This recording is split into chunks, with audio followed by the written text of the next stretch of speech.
Hello everyone!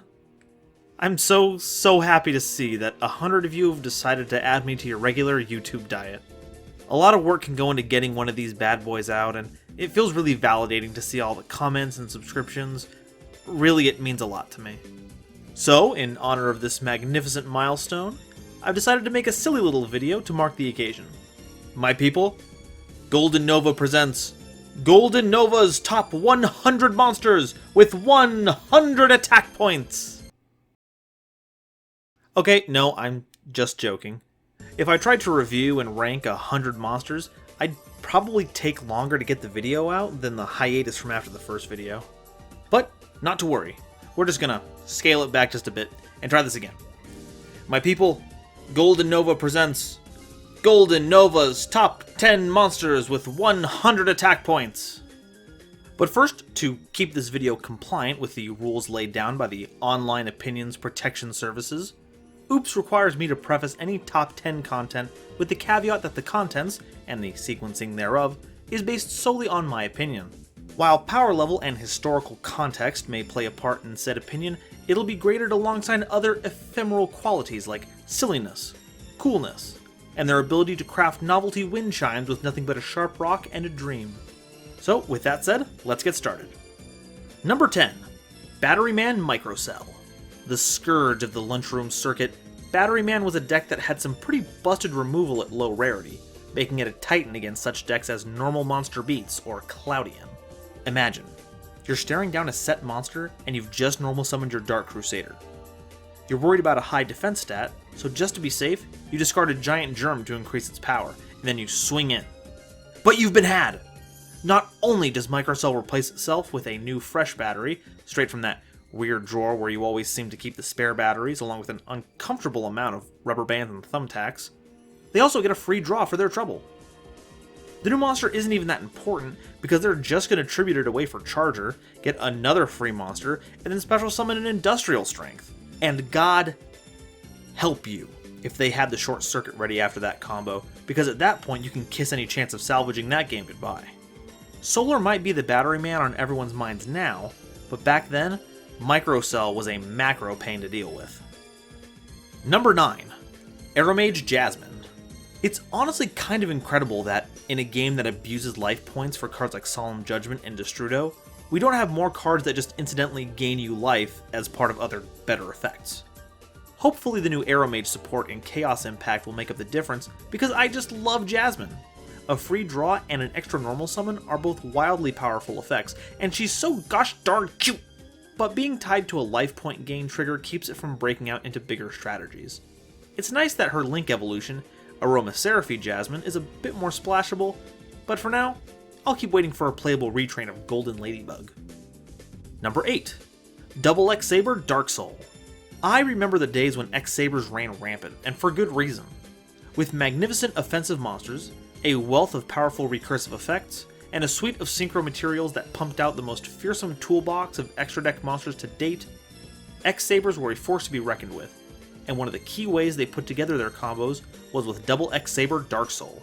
Being able to search the breadth of the theme all by itself, with virtually zero restriction on the effect trigger, meant that Sabers players could use it as a chump blocker to set up their hand for next turn, or use it as a way to replenish their hands after executing a powerful combo. And with Full Troll and Gotham's Emergency Call bringing it back to the field almost every turn, it was hard to not have a playable hand using this card. Dueling against this monster really was the Dark Souls of Yu-Gi-Oh! Number 7. Volcanic Shale.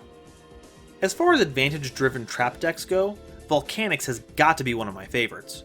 With the release of Blaze Accelerator Reload, it became the first Pyro-based theme since, well, ever. Before Raigeki had returned to playable status, the constant threat of a board wipe with upside was a pretty good asset for a rogue deck to have. And since the deck used Magical Planter to yard the reload whenever it was convenient, it could play a bevy of floodgates without worrying about being stuck under any of them.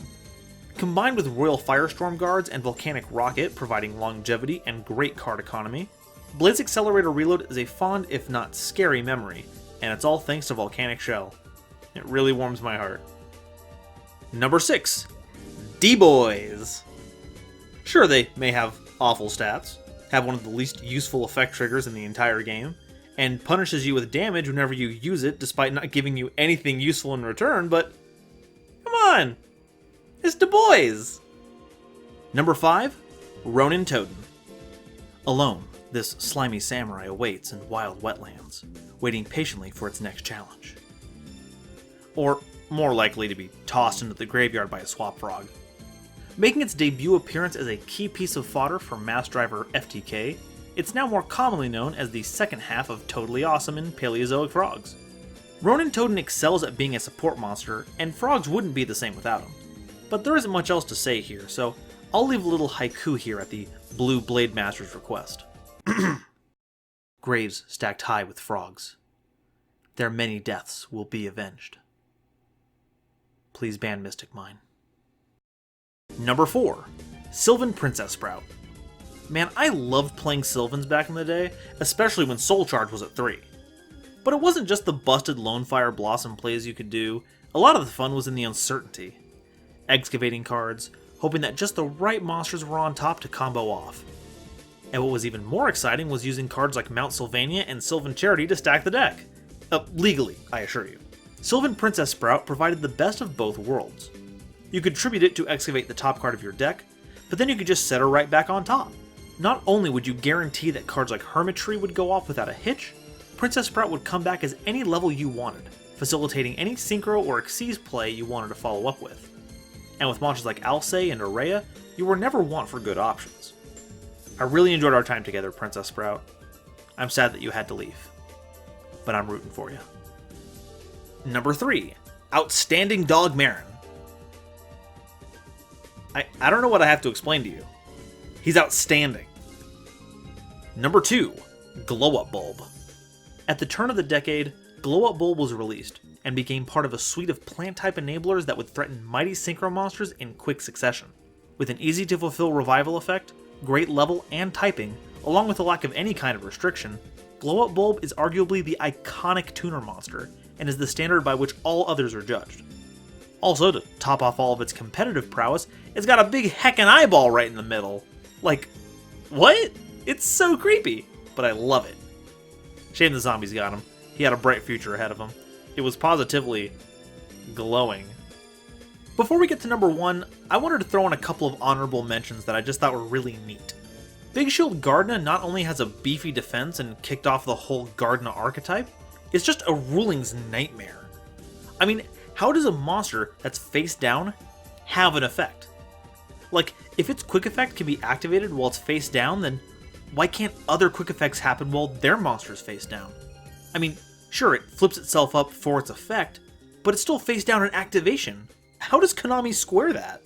And also there's Super Heavy Samurai Battle Ball. Partly here because he can use opponents' monsters as synchro material, and that's super fresh. But also, he's just an absolute unit. Look at that chunky boy. I love him. Number 1. DD Crow. Used as a way to snipe important cards out of graveyards for more than a decade now, DD Crow stands above the rest of their 100 attack brethren. Sporting a high level of versatility, any deck can run it to stop important graveyard plays, whether they be jank, rogue, or competitive. And while Called by the Grave is swiftly encroaching on its territory, the quick play spell isn't fast enough to beat out this bird when it comes to stopping your opponent when they go first.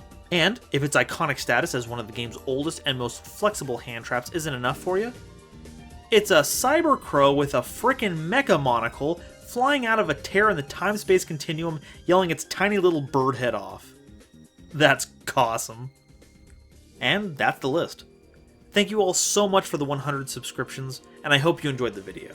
I know I made a bit of a goof at the beginning about how many monsters there are with 100 attack, but it is true that there's more than 100 of those guys, so if there's any that I missed that you liked, please let me know which one it is, and which monster it should beat up for its spot on the list. Things have been going great here, and I can't wait to see how much greater it can be. Thank you all again so much, and I'll see you later. Bye-bye.